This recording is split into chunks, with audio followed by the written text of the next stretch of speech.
Ano ang dapat gawin 'pag nagkaproblema sa bank transfer?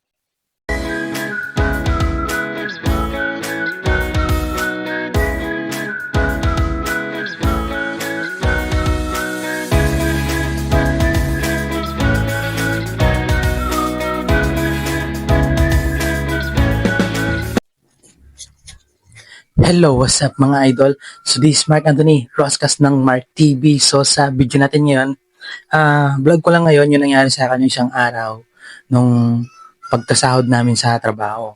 Kasi ganito kasi yan. Nagkaroon kami ng issue about sa Hello Money app. Hello Money app, siya yung ATM namin sa trabaho. Doon pinapasok yung sahod namin. Maghapon noon, mga November 11, nagkantay ako ng sahod dito sa bahay. Mga mag-alas 7 na noon mga 6:57 or 58. Basta dumating yung sahod namin ng mga ganun. Tapos, ang pinakamalapit lang na bangko namin dito ay sa 7-Eleven, BDO siya. So, ang gagawin ko para konti lang yung kaltas, at saka wala namang kaltas pag BDO to BDO eh. So, ang gagawin ko is, itatransfer ko yung laman ng Hello Money app ko sa BDO ko. Kasi meron din akong BDO ATM kasi doon ko pinapasok yung sahod ko sa YouTube. Dalawang ATM ko. So, ang gagawin ko, itatransfer ko yung pera ko sa Hello Money papuntang BDO. Habang nag-transfer siya, nagtaka ako, sobrang tagal ng loading. Masyado siyang ma-loading yung Hello Money. Matagal, siguro isang minuto. Nung natapos na yung loading niya, wala na yung laman, na-transfer na. Meron dong history. Pero, nung tinignan ko dun sa video ko, hindi pumasok. Wala talaga. Ang unang nasa isip ko, baka may problema kay BDO or baka may problema kay Hello Money. Ano ang dapat gawin pag nagka-problema sa bank transfer?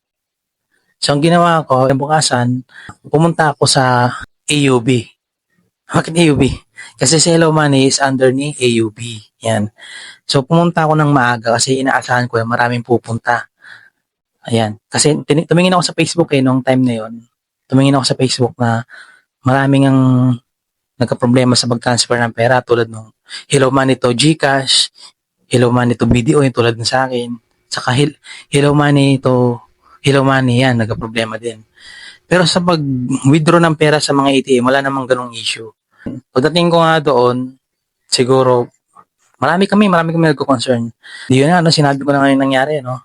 Ngayon, ang sabi sa akin ng teller is 3 to 5 banking hours.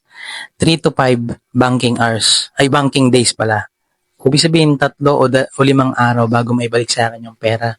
Kasi nagkaroon nga ng problema sa pag-transfer. So, na-float yung pera. So, ibabalik siya sa akin. Hindi na siya lalagay sa BDO. Ibabato siya sa Hello Money app. Ayan. So, nag-antay ako, no? So, kinabukasan, November 13, 3:20 ng hapon, nasa trabaho na ako noon. Pinasok na yung pera. Yan. Madali lang, ganun lang kadali. Basta pag nagkaroon ng problema sa ATM nyo, pumunta lang mismo kayo sa mismong bangko ninyo para masolusyonan agad. So, ganun lang. Itong video na to ay tutorial lang to sa mga dapat gawin. Kapag nagka-problema, pumunta agad kinabukasan sa bangko. O di kaya ora mismo. Gabi kasi nangyari sa akin yun, tapos walang bangko. So, kinabukasan ko pag ginawa. Basta ganun lang yung gagawin ninyo. So, yun lang. Dito lang. This Mark. See you on my next video. Peace out.